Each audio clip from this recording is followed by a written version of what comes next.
نزیکەی یەک ساڵ زیاتر بەسەر سەپاندنی بەرزترین ئاستی فشاردا لەسەر ئێران تێدەپەڕێت و هەروە دێ و ڕەوشی ئابووری و دارایی کۆماری ئیسلامی ئێران خراپتر دەبێت.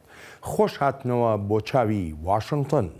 بەڕێوەبەرایەتی ئەمریکا پاشکشانەوەکەی لە ڕێکەوتنە ناوچەکەی لەگەڵ ئێراندا قۆناغ بە قۆناغ سزای سەپاندۆتە سەر ئێران و هەروەهاش گەورە کاربەدەستانی ڕژێمی ئێران.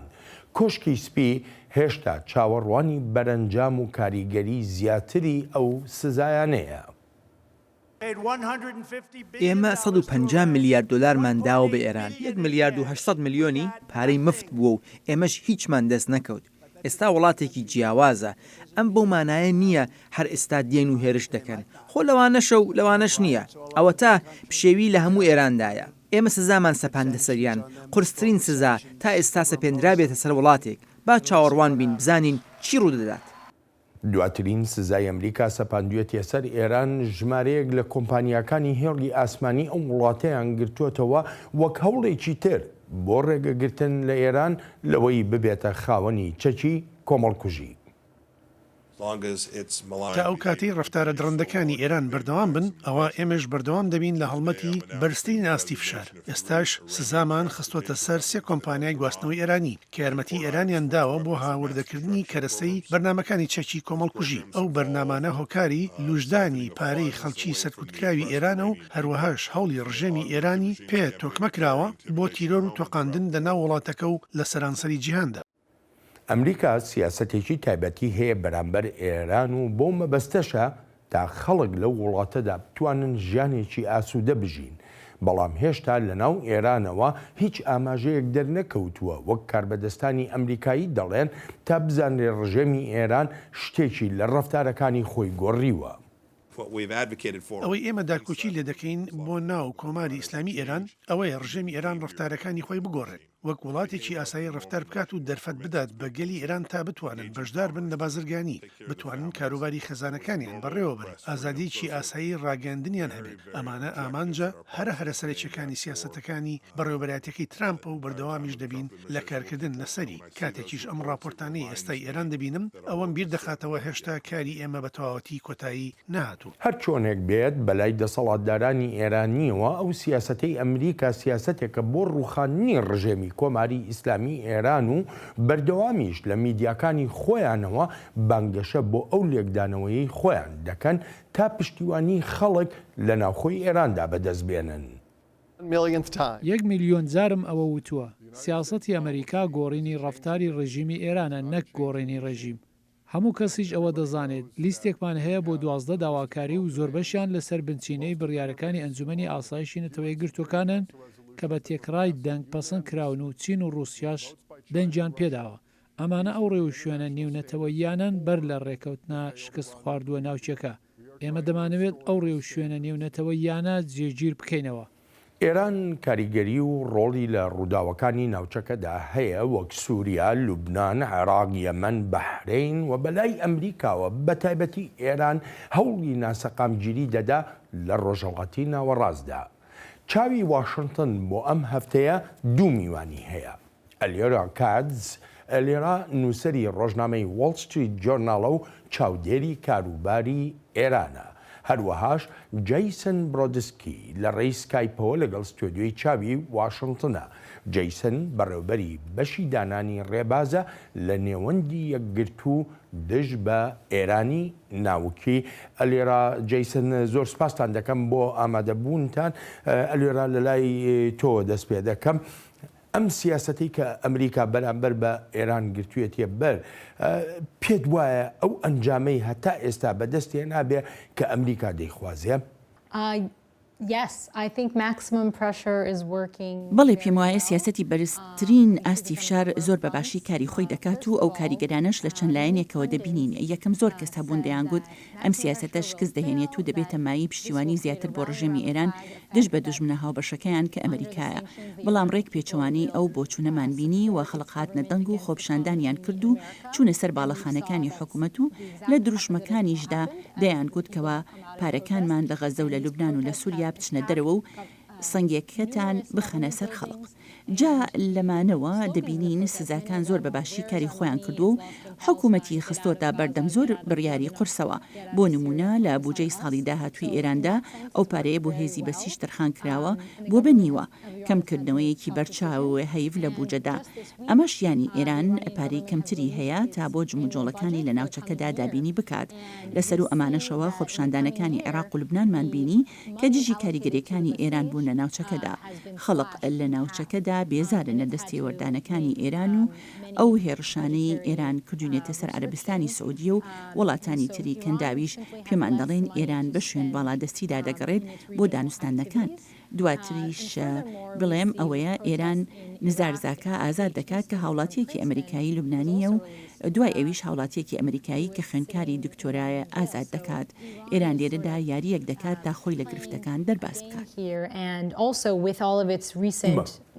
بەڵێ ئەگەر یارمەتی بێ با بچینە لای جەیسن لێرە بڕوای وایە کە سزاکان کاریگەریەکی بەهێزیان هەبوو لەسەر ئێران بەڵام ئەگەر تۆ هاوڕای لەگەڵ لێرایە ئەتوانی پێم بڵێ چ شتێکی لە ڕفتارەکانی ئێران گۆڕی هەم لە ناوخۆی وڵاتەکەیە و هەم لە دەرەوەی وڵاتەکەش بەبستم ناوچەکەیە.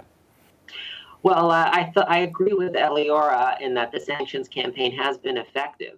بەڵێ هاوڕام لەگەڵ ئەلیۆرا لەوەدا کە هەڵمەتی سزاکان کاریگەرن ئەوەش گرنگە بینەران بزانن ئێران بەردەوامە لە ڕفتارەکانی بە هەمان شێوەی 40 ساڵی ڕابردوو لەوانەیە لە قۆناغەکاندا جیاوازی هەبێت بەڵام جموجۆڵەکانی لە پشتیوانیکردنی تێرۆریزم و کاری تێکدەرانە هیچ گۆڕانێکیان بەسەردا نەهاتووە و ئەمەش خاڵێکی گرنگە بەلامەوە دەشمەوێت بڵێم کاریگەری سزاکان لەسەر بودجەی ئێران بۆ کاری شەڕەنگێزی ئەمە سەرکەوتنە چونکە دەمانەوێت ئەو سەرچاوانە لە ڕژیمی ئێران ببرین تا توانای جموجۆڵی لە ناوچەکەدا نمێنێت هەر بۆیە بە سەرکەوتندا دەنرێت خاڵێکی تریش باز بکەم ئەوەیە ئێران و ئەمریکا ناکۆک دەمێننەوە سەبارەت بە دەستپێکردنی دانوستانەکان ئەمریکا دەیەوێت دانوستاندن بەبێ هیچ مەرجێک بێت لە کاتێکدا ئێران دەخوازێت سزاکانی لەسەر هەڵبگیرێن بۆ دانوستان لەگەڵ 5 ئەندامە هەمیشەیەکەی ئەنجومەنی ئاسایش و UN و ئەڵمانیا گرنگە بزانێت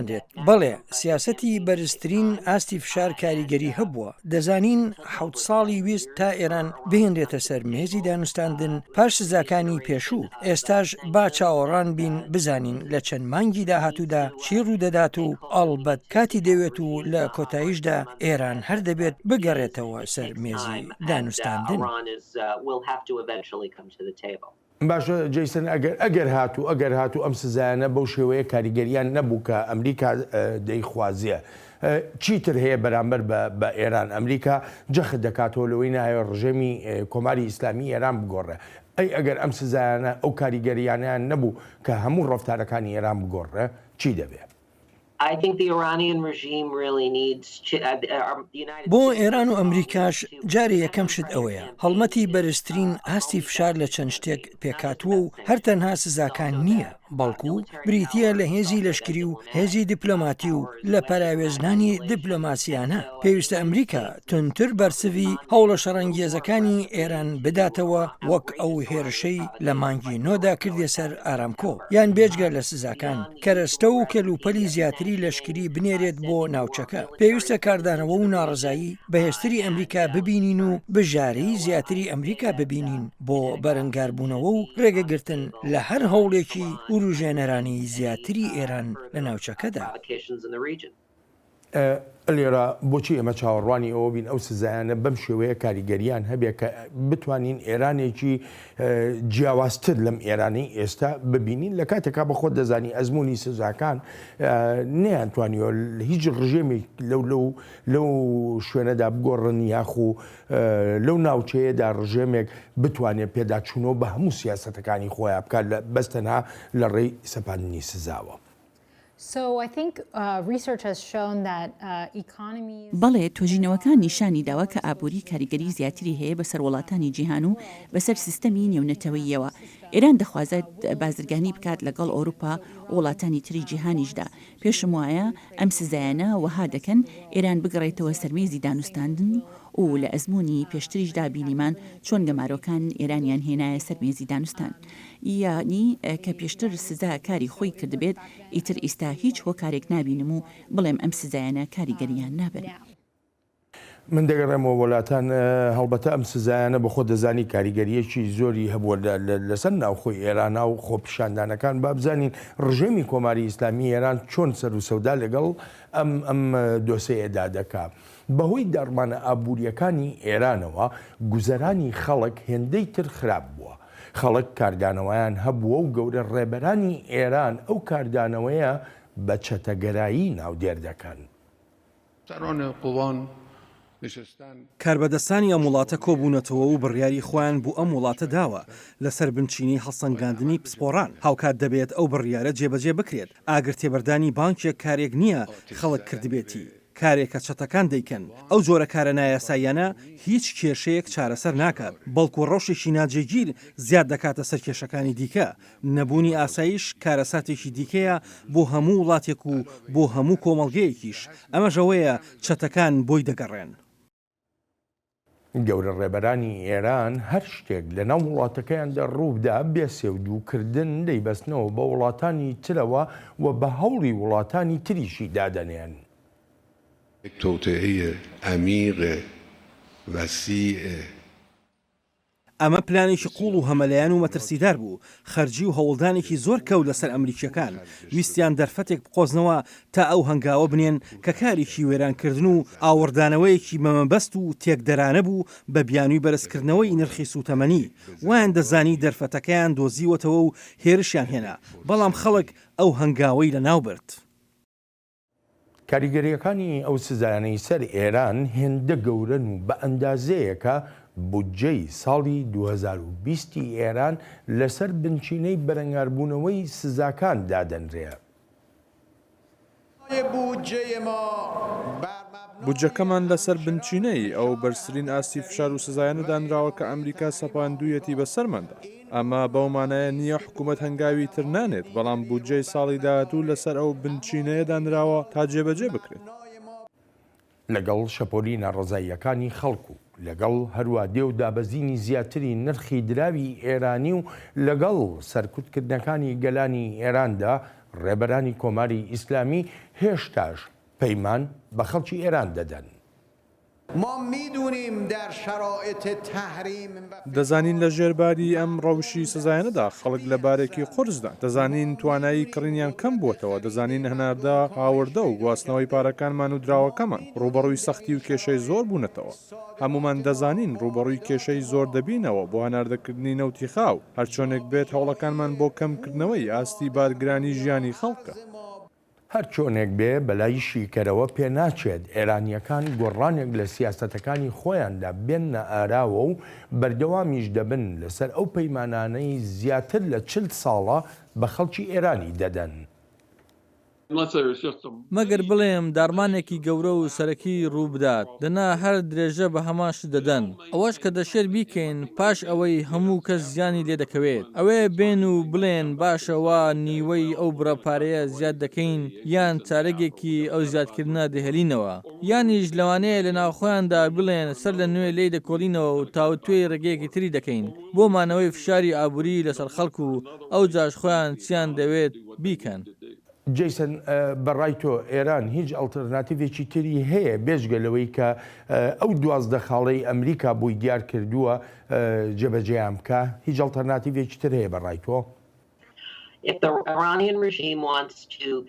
ڕێمی ئێران دەخوازێت بەسترا بێتەوە بە ئابووری جیهانەوە هەر بۆیە پێویستە وەک وڵاتێکی ئاسایی ڕەفتار بکات وەک زۆربەی وڵاتانی جیهان دەنا جێی نابێتەوە دەشبێت ئیتر بژارەی خۆی دیاری بکات و ئەمەش مەبەست و ئامانجی سزاکانە تا ئێران بهێنرێتەوە سەر مێزی دانوستاندن بۆ چارەسەریەکی دیپلۆماسیانە بۆ ئەم بنبەستەی ئێستا هەیە.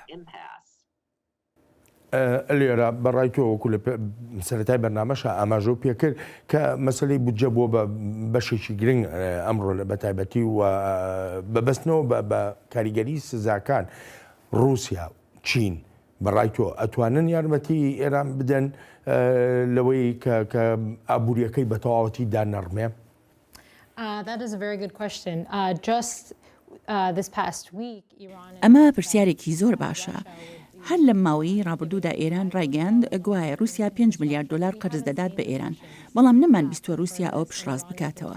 ئێران باس لە هەندێک سەودا دەکات لەگەڵ چیندا و چین ئەوانەی پشتڕاست نەکردوتەوە. پێی دەچێت ڕژێمی ئێران بخوازێت دڵی خەڵقی خۆی بداتەوە بە ناوی رووسیا و چینەوە لە کاتێکدا دەبینین رووسیا کارکردنی لە دروستکردنی دامەزراوەی ناوچەکانی ئێراندا هەڵپەساردووە بەهۆی سزاکانەوە. وڵاتی چینیشمان بینی چەند مانگێک لەمەوبەر دەستبەرداری ڕێکەوتنێکی نەوت بوو لەگەڵ ئێراندا، چونکە کاریگەری ئابووری هەبووە بەسەر چینەوە لە پەیوەندی بە ئەمریکا و ئیتر چین دەبوایە لە نێوان کارکردن لەگەڵ ئێران و کارکردن لەگەڵ وڵاتانی تردایەکیان هەڵببژێرێت و ئێستاش پێم وایە بژارەکەی چین زۆر ڕوون و ئاشکرایە. جیسن، یەکێ لە پرسیارەکانەوەیە کە کاریگەری ئەو سزایانە بووە مایەی ئەوەی خۆپیشاندان لە ئێراندا دروست ببێ، خۆپیشاندانێکی گەورەی ینی کە دەگوترێت لە ماوەی 40 ساڵی ڕابردوودا ئەو شێوە شەپۆلی ناڕەزاییە نەبوو. بۆچی ئەو خۆپیشاندانانە هەتا ئێستا درێژەیان نەبوو دەستی پێکرد و ئەتوانم بڵم تا ئەندازەیە کۆتایی هات؟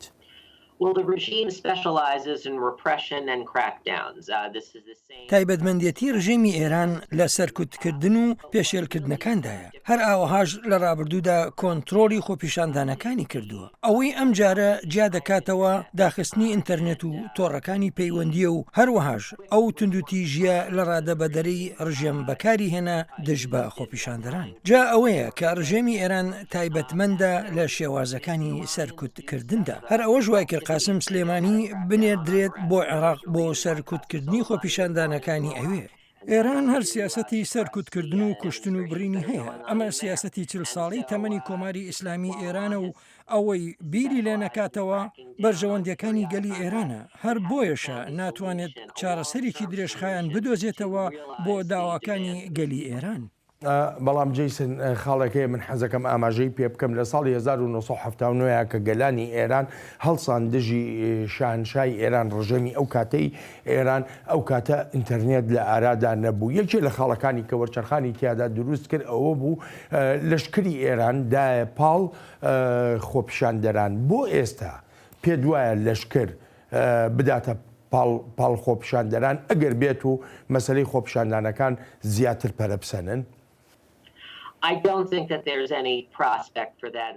پێم وانییە پێشببینی ئەوە بکرێت بۆ ئایندەیەکی نزیک. تەنها ئەگەرێک بۆ ئەو حاڵەتە ئەوەیە ئەگەر ڕابەری باڵای ئێران بمرێت و دوای ئەوە خۆپیشاندان و ناڕزایی دەربڕین دەست پێ بکەنەوە. جا تا ڕووداوێکی گەورە ڕوونەدات ئەوە نابینم لە ئایندەیەکی نزیکدا لەشکری ئێران یان پاسدارانی شۆڕژ بدەنە پاڵ خەڵک.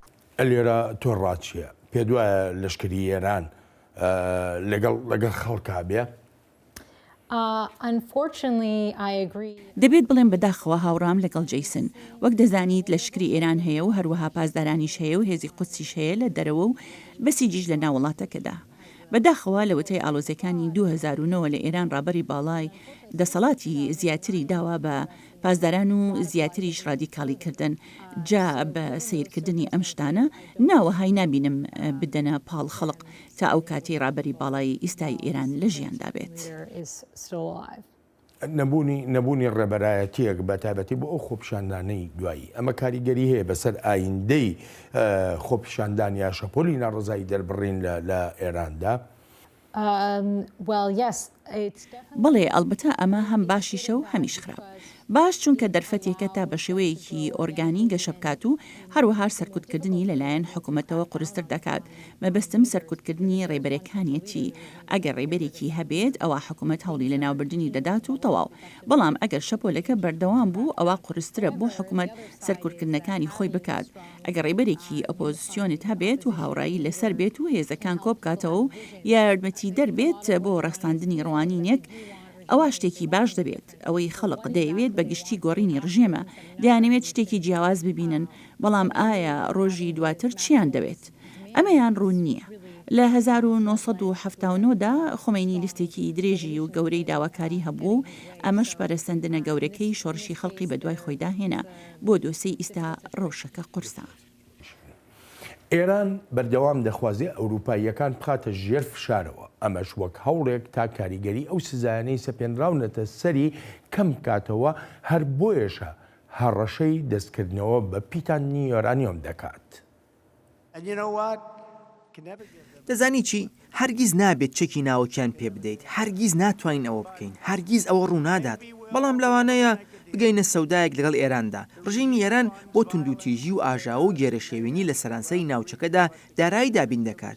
ئالەمەدا قوربانی سەرەکی گەلی ئێرانە. لەم ماوەی ڕابردوودا گەلی ئێران ڕاپەڕین و داوای سەوری وڵاتەکەیان دەکرد. لە بەرامبەریشدا ڕژیمی دیکتاتۆری سەدان و لەوانەشە هەزاران کەسی کوشت بێت. تۆڕەکانی ئینترنێتیان بڕی، پەیوەندی نەما، پێم وایە هەزاران کەس کوژران، هەزار کەس دەستگیر کراون. ئەمریکا هەمیشە پشتیوانی گەلی ئێرانە لەو خەباتە ڕاست و دروستەی لە پێناو ئازادی دەیکات. بەلای گەورە کاربەدەستانی ئەمریکاوە پێدەچێت ڕژێمی ئێران دەستەوسان بێ لە بەرامبەر کێشەکانی خەڵکدا. لەگەڵ سەرۆک ترامپدا بە وردی چاودێری شەپۆلی ناڕزایەکانی ئێرانمان کردووە کە لەم ماوەیەی ڕابردوودا سەرانسەری ئێرانی گرتبووە. گەلی ئێران جارێکی تریش ڕژاونەتە سەر شەقامەکان بەهۆی خراپی بەڕێوەبردننی ئابووری لەلایەن ڕژێمەوە. لەبری ئەوەی ڕژێمی ئێران چارەسەری کێشەکانی خەڵک بکات، تاران بە توندوتیژی و لۆمەکردنی خەڵکی تر لە دەرەوە وەڵامی داونەتەوە. واشنگتن لە هیچ بۆنەیەکدا نەیشاردوێتەوە کە خۆی بە پاڵپشتی داواکانی خەڵکی ئێراندا دەنێت و ئێستاش وەک دەڵێ هەر پشتیوانە بۆ خەڵکی ناو ئێران.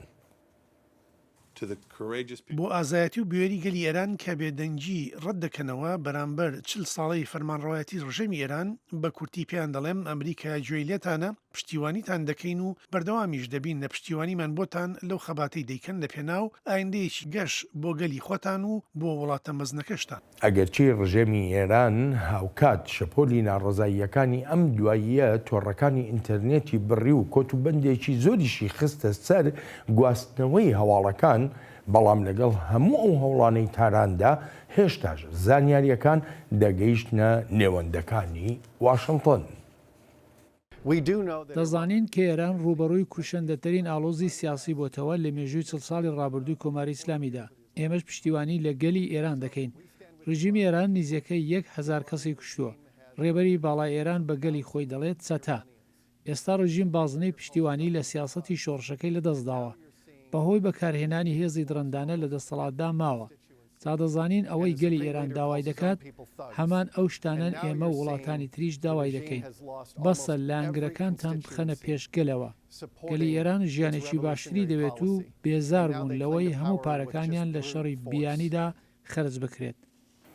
لێرە بەڕای تۆ ئەوەندە بەسە بۆ پشتیوانی گەلانی ئێران، ئەوەی کە وەزیری دەرەوەی ئەمریکا دەڵێ بەردەوام ئێمە پشتیوانی گەلی ئێرانین، سەرۆکی ئەمریکا بە هەمان شێوە گەورە کاربەدەستانی تریش، جا ئەوەیە پرسیارەکە ئەوەندە بەسە یا پێویست بە هەنگاوی زیاتر دەکات. پێم وایە ئەوە تارە پشتیوانکردنە گرنگە. ئێمە سەرۆک ئۆبامان بینی بێدەنگ بوو لەو جۆرە پشتیوانی هاوکاتی شەپۆلی ناڕزایەکەی 2009 چونکە دەیویست بگاتە ڕێککەوتن لەگەڵ ئێراندا. ئیتر قسەی لەسەر نەدەکرد. زۆرێکیش لە ئێرانیەکان تووشی هیوابڕان بوون بەرامبەری. لەبەر ئەوە لەو بڕواایەدام ئەم پشتیوانی ئەم بەڕێوبەرایەتیە دەری دەبڕێت زۆر چاکە. پێم وایە هەنگاوێکی تری ئەم بەڕێوبەرایەتیە ببینیت ئەوەیە ئینتەرنێت و تۆڕی پەیوەندی بگەڕێنێتەوە بۆ ئێران و ئەمە شتێکی باش دەبێت. شتێکی تریش دەتوانی بکات بەهێزکردنی بەهاکانی ئەمریکایە، چونکە ئێرانیەکان وەک ئەڵتەرناتیڤێک لە ئەمریکا دەڕوانن، وەک سەرچاوەیەک بۆ هیوا و بۆ ئازادی. ڕژێمی ئێران هەوڵی بنکۆڵکردنی ئەو بەهایانە دەدات لە ڕێی ئەوەی دەڵێت ئەمریکا گەندەڵە نەژاد پەرستە بەدکارە. هەر بۆیە پێویستە بەهێز بین لە بەرزڕاگرتنی بەهاکانی خۆمان و ئەمەش ڕێگەیەکی ترە بۆ پشتیوانی لە گەلی ئێران. جیسن تۆ هاوڕای لەگەڵ لێرە ئەگەر هاوڕابی یانەبی ئەکرێ پێم بڵێ ئەمریکا دەتوانێت چی زیاتر بکات بۆ پشتیوانی گەلانی ئێران؟ ئەمریکا دەتوانێت زۆر زیاتر بکات. وەک ئەلیۆرا ئاماژەی پێکرد. پێویستە ئەمریکا ڕێگەیەک بدۆزێتەوە بۆ دڵنیابوونەوەی ئێرانیەکان دەستیان ڕادەگات بە ئینتەرنێتدا لە ناو ئێران هاوکاتی هەوڵەکانی ڕژێم بۆ داخستنی ئینتەرنێت. پێویستە ئەمریکا هەوڵی دانانی میکانیزمی ئەلکترۆنی بدات بۆ ڕێگەگرتن لەو هەوڵانی ڕژێمی ئێران دەیدات بۆ بڕینی ڕێگەکانی دەستڕاگەیشتن بە ئینتەرنێتدا و هەروەهاش بۆ چاودێریکردنی خەڵک. ئەمە بژارەیەکە بۆ ئەمریکا کە پێویستە بیکات. پێم وایە ئەوەش گرنگە بۆ بەڕێوەبەرایەتی لێرە کە جارێکی تر پێداچوونەوە بە قەدەغەکردنی هاتوچۆی ئێرانەکاندا بکاتەوە کە دێن ئەمریکا، چونکە ئەو بڕیارە پەیامێکی دوو جەمسەری تێدایە. هەر بۆیە پێویستە بەڕێوەبەرایەتی وەهای لێ بکات کە ئەمریکا بژارەیەکە و ئەمەش گرنگە بۆ ئێرانیەکانی دەیانەوێت شکست بەو گوتارە باوەی ناو ئێران بهێنن. باشە بەڕای تۆ جیسن ئەگەر بێت و ئێران ئەو 12 خاڵە هەر هەمووی پەسەند بکە، ئەمریکا کێشەی ناوخۆی ئێران فەرامۆش دەکایان نا؟ پێم وایە بەشێکی ئەو 12 داوایی ئەمریکا لە ئێران بە شێوەیەکی بەرچاو کاریگەری خۆی دەبێت بەسەر دۆسێ ناوخۆیەکانی ئێرانەوە. هەر بۆیە پێم وانییە فەرامۆشیان بکات، بەڵکو پرۆسەیەکە بۆ گۆڕینی ڕەفتارەکانی ڕژێمی ئێران بەرەو باشتر. جا هێشتا هیچ ئاماژەیەک لە ئارادا نییە نیشانی بدات کۆماری ئیسلامی ئێران خواستی هەبێت یانیش بەنیاز بێت ئەو ڕەفتارانەی بگۆڕێت. پێم وانییە ئەگەر ئێران بەو داوایانە قایل بوو ئەوە ئەمریکا شتەکانی تر لە پەیوەندی بە ڕژێمی ئێرانەوە فەرامۆش بکات. لێرە هەر هەمان پرسیار بۆ تۆ. پێم وایە یەکێک لە دۆسێ سەرەکیەکان لەو 12 خاڵەدا ئەوەیە ئەگەر ڕژێمی ئێران بەو خاڵانە قایل بێت ئەوە ئەم ڕژێمەی ئەمڕۆی ئێرانمان نابێت، بەڵکو شتێکی تەواو جیاواز دەبوو، چونکە هەناردەکردنی شۆڕش و تیرۆریزم و سەرکوتکردنی پێکاتی ئەم ڕژێمەیە و ئیتر نەدەمان. بەڵێ دۆسیەکانی ناوخۆی ئێرانیش جیاواز دەبوو، چارەسەریش دەکران، چونکە ئەو دۆسیانە پێویستیان بەو جیاوازیە بنچینیانە هەیە. بەڵام ئەگەر یارمەتیم بێ، ینی ئەگەر بێت و ئەم ڕژێمە ئەم ڕەفتارانی خۆی بگۆڕێ، ینی ڕژێمەکە ئەبێ بگۆڕێ، بێ ڕژێم بگۆڕێ، چونکە زۆر لە شیکەرەوە جەخت لەوە دەکەنەوە. ئێران بەم ڕەفتارانی ئێستەیەوە ماوەتەوە.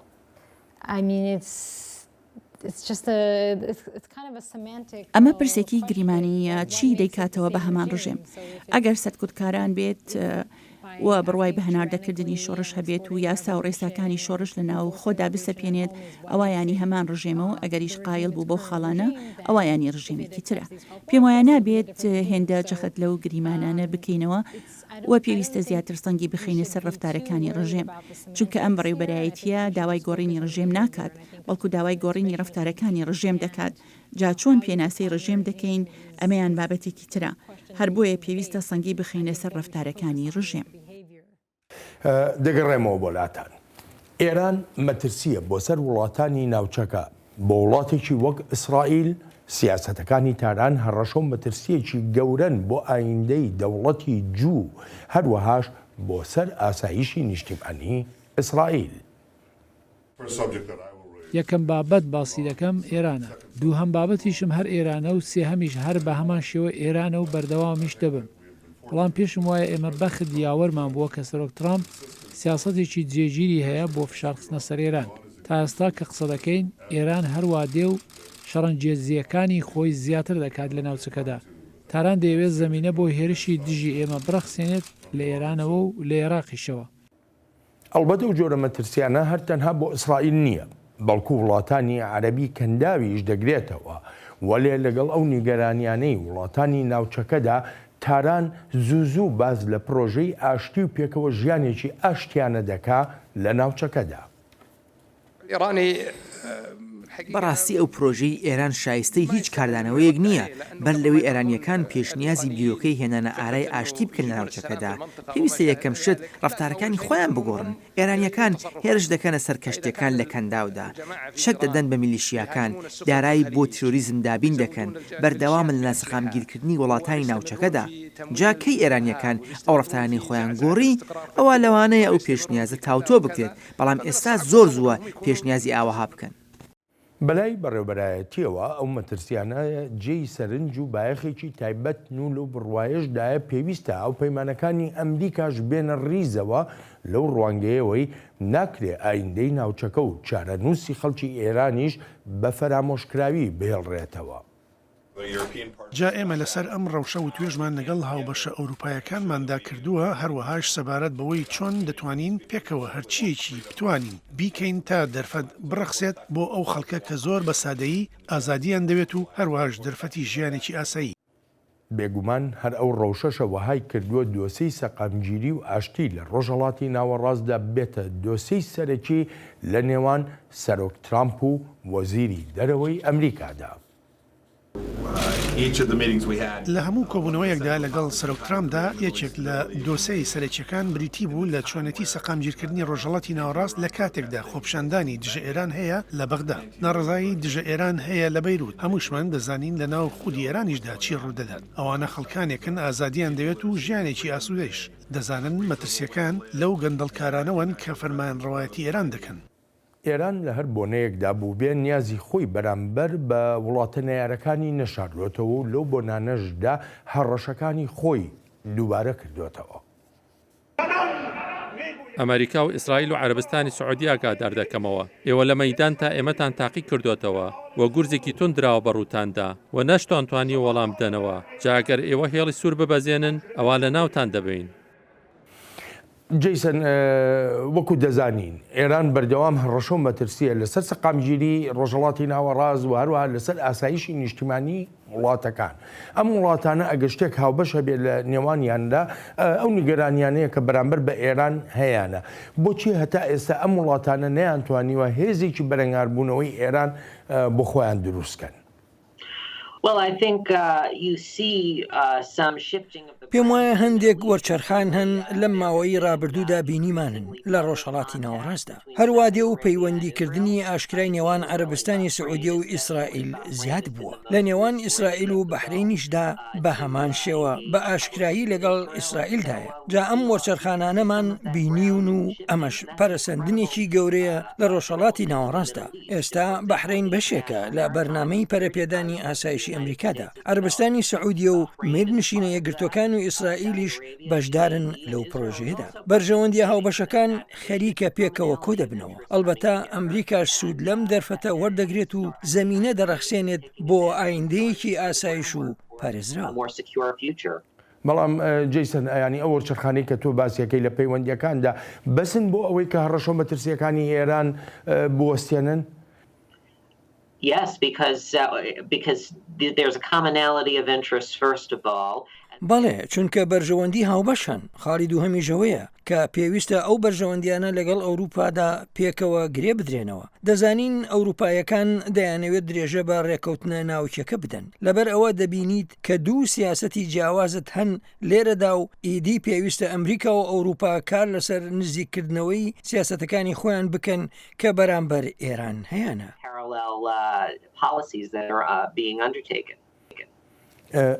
لێرە نە وڵاتانی ناوچەکە نە ئەمریکاش هەتا ئێستا نەیانتوانیوە ئەوروپا بێن ڕیزەوە. یەکێتی ئەوروپا زیاتر مەبەستمە. ئەگەر ئەوروپا نەیەتە ڕیزەوە لەگەڵیانە ئەو هەڕەشە و مەترسیانەی ئێران لەو ناوچەیەدا بەردەوامە بن بەرەو خراپتر دەڕۆن چیان لێ بەسەردیە.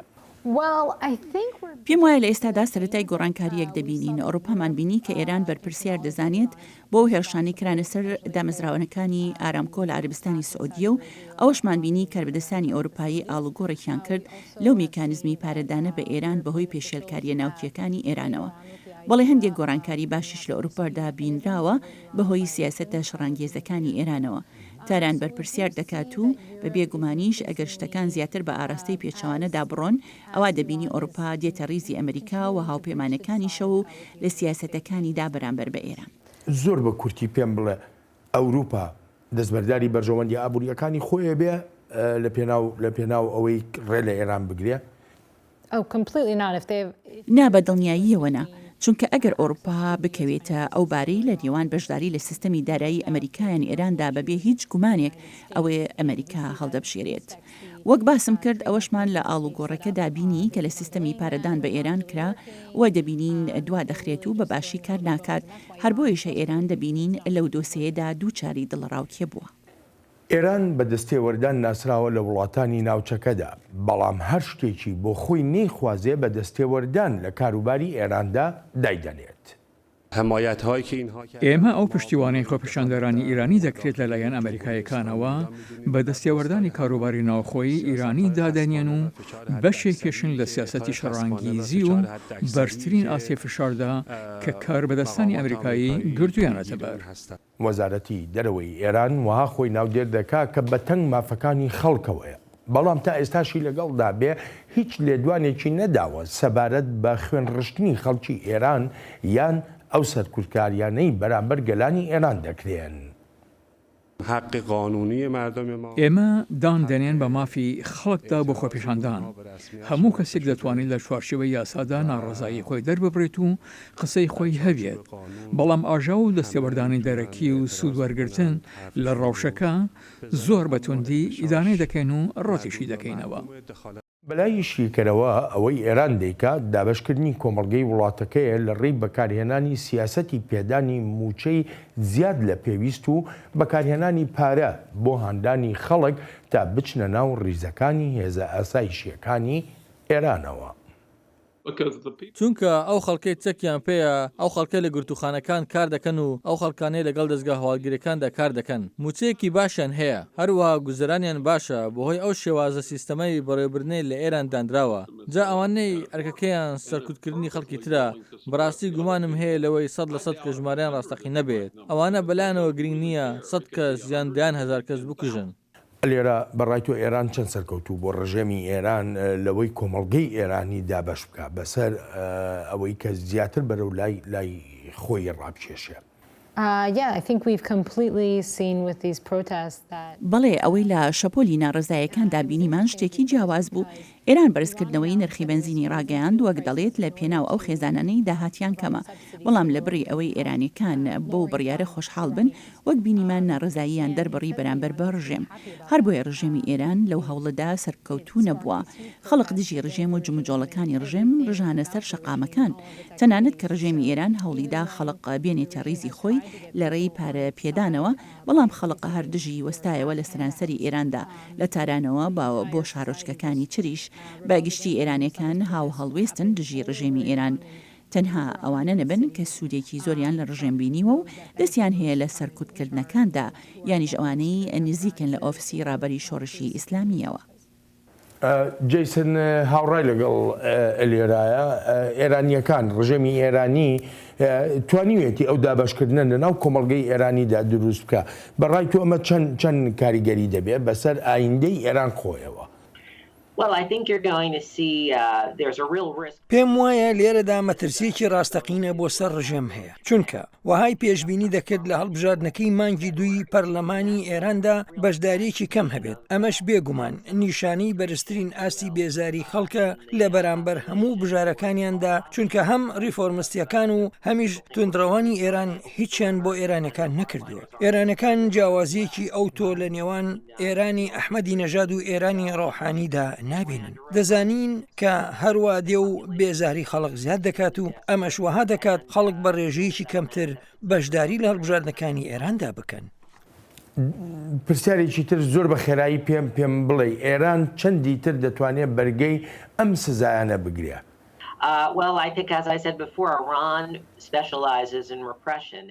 وەک پێشتر باسم کرد ئێران تایبەتمەندە لە سەرکوتکردندا بەلایەوە گرنگ نییە چەند کەس دەکوژێت و ئامانجی سەرەکی ڕژێم مانەوەیەتی و هەموو شتێکیش لەو پێناوەدا دەچێتە خانەی استراتیژیەتەوە بۆی جاوەک دەبینین ئەم ڕژێمەی ئێران ڕێبەرانی خۆپیشاندانەکان لە ماڵەکانی خۆیاندا دەست بەسەر دەکەن وەک میر حوسەین موسەوی و هەروەها مەهدی کەڕوبی کە هێشتا دەست بەسەرن پاژەوەی ڕێبەرایەتی بزوتنەوەی سەوزیان کرد لەو بارەوە زیاتریش دەبینی لە دەست بەسەرکردنی ئەو خەڵکە ناودار و ناسراوانەی ڕەخنە و ناڕزاییان هەیە لە ڕژێمی ئێران سەرکوتکردنەکانی ئەنجومەنی چاودێری ئێران بەردەوام دەبن لە بەرامبەر ئەو داوا و خواستانەی لە شەقامی ئێرانیدا هەن بۆ کرانەوە لە بەرامبەر ڕۆژئاوادا و خەڵک لە ئێران ژیانی دەوێت ژیانێکی ئاسوودە کە بتوانێت وەک مرۆڤی وڵاتانی پێشکەوت و ژیانی هەبێت و دەستی ڕابگات بە هەموو پێداویستەکاندا بەڵام لە بەرامبەردا ڕژێمی کۆماری ئیسلامی ئێران بەردەوام دەبێت لە دەستگیرکردن و چاودێریکردن و زیندانیکردنی خەڵک لە ئێراندا و ئەمەش ئەو تۆمارنامەیە کە ئەم ڕژێمەی ئێرانی پێ ناسراوە. جیسن زۆر سپاسە دەکەم لێرە هەروەها بۆ تۆش سپاس و پێزانینم تا بەرنمەیەکی تری چاوی واشنگتن ڕێز و خۆشەویستی ستافی بەرنامە و هی خۆشم بەڵێن ساڵح پەسەند بفەرمونون و هەر لە خۆشیە جێتان بێڵی.